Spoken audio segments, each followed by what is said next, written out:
이사야 1장 8절 히브리 본문을 다시 한번 보도록 하겠습니다.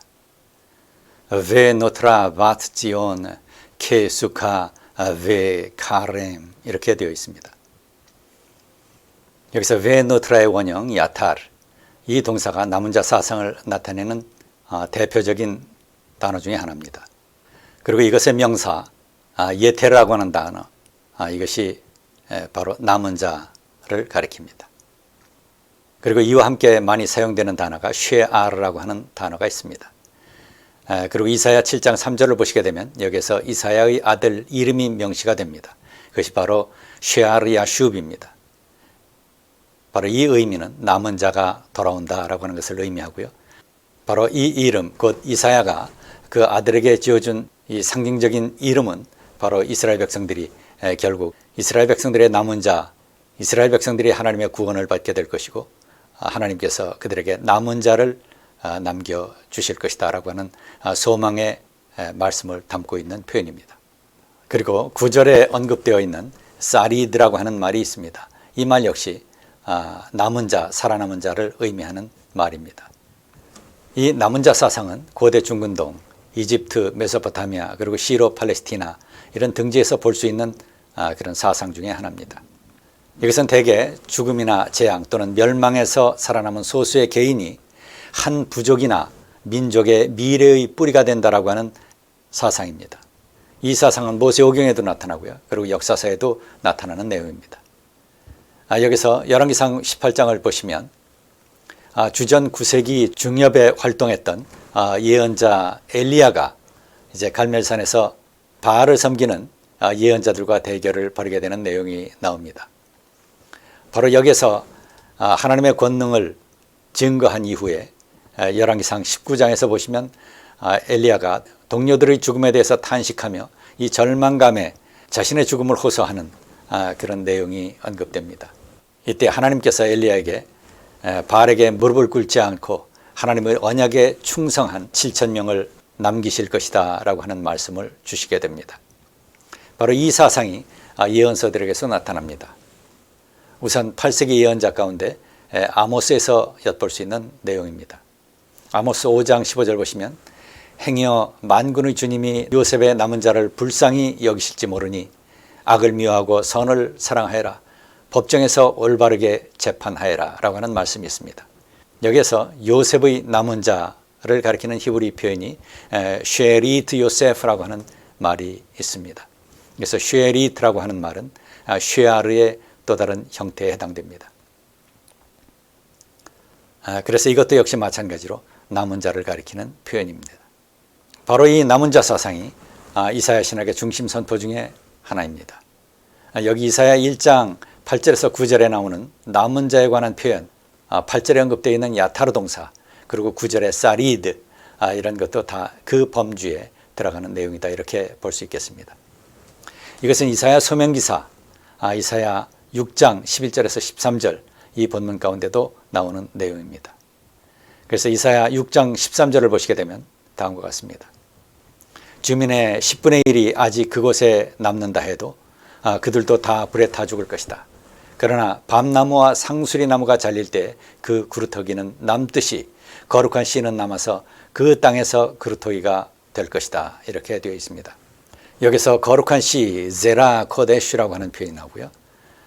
그리고 그 땅에서 그루터기가 될 것이다. 마제베트라고 하는 표현이 나옵니다. 이 마제베트라고 하는 말은 기둥이라고 하는 것을 의미하기도 하고 그루터기를 의미하기도 합니다. 여기서 이 거룩한 씨, 남은 자들이 이스라엘 백성들의 미래의 씨앗이 될 것이고 그 땅에 그루터기가 될 것이다 라고 하는 사실을 선포하고 있습니다. 이사야 10장 22절 말씀을 보시면 이스라엘아, 내 백성이 바다의 모래처럼 많다고 하여도 그들 가운데서 오직 남은 사람들만이 돌아올 것이다. 너의 파멸이 공의로운 판결에 따라서 이미 결정되었다. 파멸이 이미 결정되었으니 주님 곧 만군의 주님께서 온 땅에서 심판을 강행하실 것이다. 그러므로 주 만군의 하나님께서 이렇게 말씀하신다. 시온에 사는 나의 백성아, 아시리아가 몽둥이를 들어 너를 때리고 이집트가 그랬듯이 철퇴를 들어 너에게 내리친다 하여도 두려워하지 말아라. 너에게는 머지않아 내가 분노를 풀겠으나 그들은 내가 분노를 풀지 않고 그들을 멸망시키겠다. 이렇게 되어 있습니다. 이 사상은 이사야 11장 10절에서 16절 이 본문에서 미래의 은혜와 구원의 시대에 대한 소망을 담고 있는 말씀으로 나타납니다. 그들은 하나님의 정화의 역사를 통해서 이제 새롭게 거룩한 씨로서 나타나게 됩니다. 바로 이러한 내용이 이사야 4장 2절에서 6절 본문 가운데 언급되어 있습니다. 바로 새로운 신앙 공동체의 핵심이 된다라고 하는 내용을 다룹니다. 그리고 그들이 바로 선택의 은혜와 축복을 물려받은 사람들로서 선포되고 있는 것을 봅니다. 이사야 10장 20절에서 21절 그리고 28장 5절에서 6절 본문 가운데서 읽을 수 있는 내용입니다. 이제 이사야 4장 2절 이하 본문 말씀을 함께 보시면 그날이 오면 주님께서 돋게 하신 싹이 아름다워지고 영화롭게 될 것이며 이스라엘 안에 살아남은 사람들에게는 그 땅의 열매가 자랑거리가 되고 영광이 될 것이다. 또한 그때에는 시온에 남아있는 사람들, 여기서 니슈알, 슈알의 니팔 분사로 사용되어 있습니다. 시온에 살아있는 사람들, 예루살렘에 머물러 있는 사람들, 여기서 노타르라고 하는 표현이 나오는데 이것은 야타르 동사의 니팔 분사에 해당됩니다. 그래서 시온에 남아있는 사람들, 예루살렘에 머물러 있는 사람들, 다 남은 자를 가리킵니다. 곧 예루살렘에 살아있다고 명단에 기록된 사람들은 모두 거룩하다고 일컬어질 것이다. 4장 4절 보시겠습니다. 그리고 주님께서 딸 시온의 부정을 씻어주시고 심판의 영과 불의 영을 보내셔서 예루살렘의 피를 말끔히 닦아주실 것이다. 다시 말해서 하나님께서 이스라엘 백성들을 정화시켜 주실 것이다. Purification, 정화의 역사를 베푸실 것이다 라고 하는 사실을 말씀하고 계십니다. 그런 다음에 주께서는 시온산의 모든 지역과 거기에 모인 회중 위에 낮에는 연기와 구름을 만드시고 밤에는 타오르는 불길로 빛을 만드셔서 예루살렘을 닷집처럼 덮어서 보호하실 것이다. 그리고 하나님께서는 예루살렘을 그의 영광으로 덮으셔서 한낮에 더위를 막는 그늘을 만드시고 예루살렘으로 폭풍과 비를 피하는 피난처가 되게 하실 것이다. 이렇게 선포하고 계십니다. 이사야 10장 10절 이하 말씀을 보시겠습니다. 그날이 오면 이새의 뿔에서 한 새싹이 나서 만민의 깃발로 세우실 것이며 민족들이 그를 찾아 모여들어서 그가 있는 곳이 영광스럽게 될 것이다. 바로 이 남은 자의 시대, 바로 미래의 소망의 시대에 하나님께서 메시아를 보내주실 것을 약속하십니다. 11절 보시면 그날이 오면 주님께서 다시 손을 펴셔서 그의 남은 백성 슈아라모라고 하는 표현이 나옵니다. 그의 남은 백성들 곧 아시리아와 하이집트와 상이집트와 에디오피아와 엘람과 바벨로니아와 하맛과 바다 섬들에서 남은 사람들을 자기의 소유로 삼을 것이다. 주님께서 먼 나라가 볼 수 있도록 깃발을 세우시고 쫓겨난 이스라엘 사람들이 그 깃발을 보고 찾아오게 하시며 흩어진 유다 사람들이 땅의 사방에서 그 깃발을 찾아오도록 하실 것이다. 그때는 에브라임의 증오가 사라지고 유다의 적개심이 없어질 것이니 에브라임이 유다를 증오하지 않고 유다도 에브라임에게 적개심을 품지 않을 것이다. 그들이 서쪽으로는 블레셋을 공격하고 함께 동쪽 백성을 약탈하며 에돔과 모압을 장악할 것이다. 암몬 사람들도 굴복시킬 것이다. 15절 보시겠습니다. 주님께서 이집트 바다에 큰 물구비를 말리시고 뜨거운 바람을 일으키셔서 유프라테스 강물을 말리실 것이다. 주님께서 그것을 쳐서 7개월로 만드실 것이니 누구나 신을 신고 건널 수 있을 것이다. 주님께서 남은 백성 슈아라모 곧 아시리아의 남은 자들이 돌아오도록 큰 길을 내실 것이니 이스라엘이 이집트에서 올라오던 날과 같게 하실 것이다. 이렇게 선포하고 있습니다. 이사야 10장 20절 보시면 그날이 오면 이스라엘 가운데서 남은 사람들 슈아르 남은 사람들과 야곱 결의 가운데서 살아남은 사람들이 다시는 그들을 친자를 의뢰하지 않고 오직 이스라엘의 거룩하신 분인 주님만을 진심으로 의지할 것이다. 남은 사람들이 돌아올 것이다. 야곱의 자손 가운데서 남은 사람들이 전능하신 하나님께 돌아올 것이다. 그리고 이사야 28장 5절 보시게 되면 그날이 오면 만군의 주님께서 친히 주님의 남은 백성에게 아름다운 면류관이 되시며 영화로운 왕관이 되실 것이다. 주님께서는 재판관이 된 사람에게 공평의 영을 주시고 용사들에게는 성읍 문으로 쳐들어온 적을 막는 용기를 주실 것이다. 이렇게 말씀하십니다.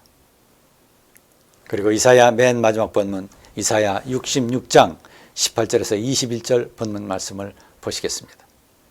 이사야 66장 18절에서 22절에서는 여호와 하나님을 참다운 하나님으로 고백하는 모든 사람들, 곧 비이스라엘 백성들도 이 종말론적 소망을 누리는 백성, 곧 남은 자들이 될 것이다 라고 하는 사실을 선포하고 있습니다. 유사한 내용이 이사야 45장 20절에 언급되어 있습니다. 여기서는 이사야 66장 18절 이하 본문 말씀을 보도록 하겠습니다. 내가 그들의 일과 생각을 알기에 언어가 다른 모든 민족을 모을 때가 올 것이니 그들이 와서 나의 영광을 볼 것이다. 그리고 내가 그들 가운데 징표를 두어서 살아남은 자들, 여기선 펠레팀이라고 하는 표현이 나옵니다. 이것은 서바이버에 해당되고요. 그래서 살아남은 자들을 스페인, 뿔, 활을 잘 쏘는 룻, 두발, 야완 민족들과 나의 명성을 들은 적도 없고 나의 영광을 본 적도 없는 먼 섬들에게 보낼 것이며 그들이 나의 영광을 모든 민족들에게 알릴 것이다. 마치 이스라엘 자손이 주의 성전에 바칠 예물을 깨끗한 그릇에 담아서 가져오는 것과 같이 그들이 또한 모든 민족들로부터 너희의 모든 동포를 나에게 바치는 선물로 말과 수레와 가마와 노새와 낙타에 태워서 나의 거룩한 산 예루살렘으로 데려올 것이다. 주님께서 말씀하신다. 21절 말씀입니다. 그리고 나도 그들 가운데서 제사장과 레위 사람으로 삼을 자를 택하여 세우겠다. 주님께서 말씀하신다. 내가 지을 새 하늘과 새 땅이 내 앞에 늘 있듯이 너희 자손과 너희 이름이 늘 있을 것이다. 주님의 말씀이시다. 이와 같이 종말의 시대에 이제 하나님께서 선택하신 이 남은 자들이 이 하나님의 진리 그리고 하나님의 은혜의 역사를 세상 만방에 전파하게 될 때가 올 것이다 라고 하는 사실을 선포하고 있습니다. 바로 이 종말의 때에 하나님의 선택하신 하나님의 남은 자들이 이제 하나님의 영광을 모든 민족에게 알리는 바로 그러한 날이 올 것이다 라고 하는 사실을 선포하고 있습니다. 이러한 남은 자 사상은 미가서에서도 나타납니다. 미가서 4장 6절에서 8절 그리고 7장 18절에서 20절을 참고하시면 되겠습니다. 그리고 그들이 다시 강한 민족이 되고 그들에게 메시아가 태어남으로써 이제 새로운 세계의 중심이 될 것이다 라고 하는 사실을 선포합니다. 미가서 5장 2절에서 5절입니다. 그리고 스바냐 보시게 되면 스바냐 3장 9절에서 13절 여기서 역시 마찬가지로 이 남은 자의 사상이 선포됩니다. 3장 9절 보시면 그때에는 내가 뭇 백성의 입술을 깨끗하게 하여 그들이 다 나의 이름을 부르며 어깨를 나란히 하고 나를 섬기게 할 것이다. 10절입니다. 에디오피아 강 저 건너에서 나를 섬기는 사람들, 내가 흩어보낸 사람들이 나에게 예물을 가지고 올 것이다. 그날이 오면 너는 나를 거역한 온갖 잘못을 부끄러워하지 않아도 될 것이다. 그때 내가 거만을 떨며 자랑을 일삼던 자를 이 도성에서 없애버리겠다. 네가 다시는 나의 거룩한 산에서 거만을 떨지 않을 것이다. 그러나 내가 이 도성에 주의 이름을 의지하고 온순하고 겸손한 사람들을 남길 것이다. 이스라엘의 살아남은 자는 나쁜 일을 하지 않고 거짓말을 하지 않고 간사한 혀로 입을 놀리지 않을 것이다. 그들이 잘 먹고 편히 쉴 것이니 그들을 위협하지 못할 것이다. 바로 이 구원의 때에 하나님께서 하나님의 도성에 남아있는 정화된 하나님의 백성들, 곧 주의 이름을 의지하고 온순하고 겸손한 사람들을 남길 것이다. 바로 하나님의 구원의 때에 하나님께서 주의 이름을 의지하고 온순하고 겸손한 사람을 남길 것이다. 이렇게 말씀하십니다. 바로 이것이 정화의 때고 이것이 은혜의 때임을 선포하고 있는 것입니다. 예레미야도 소수의 살아남은 사람들이 있을 것임을 선포합니다. 예레미야서 6장 9절 그리고 8장 3절 24장 8절에서 10절 참고하시면 되겠습니다. 하나님께서 새 언약에 따라서 사는 백성 곧 새로운 마음을 가지고 있는 사람들 곧 남은 자들을 모으실 것이다 라고 하는 사실을 선포하십니다. 예레미야 31장 7절에서 14절 그리고 31장 31절에서 34절 본문입니다. 그리고 에스겔 11장 16절에서 21절 그리고 36장 24절에서 32절 그리고 스가랴 14장 16절에서 17절 이런 모든 본문 가운데서 바로 이 남은 자 사상이 선포되고 있는 것을 볼 수 있습니다. 그리고 이제 묵시문학서에 해당되는 다니엘서에도 이 내용은 명백히 언급되어 있습니다. 다니엘서 7장 21절에서 27절 그리고 12장 1절에서 4절 7절 10절에서 14절 본문을 참고하시면 되겠습니다. 그리고 더 나아가서 이 사상은 쿰란에서도 발견이 됩니다. 특별히 다마스커스 도큐멘트라든가 또는 워 스크롤 그래서 전쟁 두루마리 이런 문헌 가운데서 볼 수 있는 내용입니다. 그리고 바리새인들에게서도 볼 수 있습니다. 이들 모두 각각 자신들이 하나님의 거룩한 남은 자들이다라고 하는 당파적 사고를 보여줍니다. 그러나 이제 여기에 반해서 신약성경에서 예수 그리스도에 대한 믿음을 통해서 거듭난 모든 사람들이 다 하나님의 남은 자, 하나님의 선택된 그런 은혜의 백성들입니다. 이 남은 자들에게 하나님의 영원한 은혜와 영광과 축복이 보장되어 있는 것입니다. 여기서 로마서 9장 6절 이하 본문 말씀을 보시겠습니다. 그러나 하나님의 약속의 말씀이 패했다고 할 수 없습니다. 이스라엘에게서 태어난 사람이라고 해서 다 이스라엘 사람이 아니고 아브라함의 자손이라고 해서 다 그의 자손이 아닙니다. 다만 이삭에게서 태어난 사람들을 너의 자손이라고 부르겠다 하셨습니다. 이것은 곧 육신의 자녀가 하나님의 자녀가 되는 것이 아니라 약속의 자녀가 참 자손으로 여겨지리라는 것을 뜻합니다. 이제 로마서 9장 24절의 말씀을 보시겠습니다. 하나님께서는 우리를 부르시되 유대 사람 가운데서만이 아니라 이방 사람 가운데서도 부르셨습니다. 그것은 하나님이 호세아의 글 속에서 하신 말씀과 같습니다. 나는 내 백성이 아닌 사람을 내 백성이라고 하겠다. 내가 사랑하지 않던 백성을 사랑하는 백성이라고 하겠다. 27절 말씀을 보시겠습니다. 그리고 또 이사야는 이스라엘을 두고 이렇게 외쳤습니다. 이스라엘 자손의 수가 바다의 모래와 같이 많을지라도 남은 사람 휘폴레이마 여기서 남은 사람을 휘폴레이마로 표현하고 있습니다. 이 남은 사람만이 구원을 얻을 것이다. 28절입니다. 주님께서는 그 말씀하신 것을 온전히 그리고 조속히 온 땅에서 이루실 것이다. 그것은 또한 이사야가 미리 말한 바 만군의 주님께서 우리에게 씨를 남겨주시지 않았더라면 우리는 소돔과 같이 되고 고모라 같이 되었을 것이다 한 것과 같습니다. 그러면 우리가 무엇이라고 말해야 하겠습니까? 의를 추구하지 않는 이방 사람들이 의를 얻었습니다. 그것은 믿음에서 난 의입니다. 자, 이와 같은 남은 자 사상이 이미 우리가 읽은 본문 이사야 1장 8절에서 9절 본문 가운데 이미 배태되어 있었던 것입니다.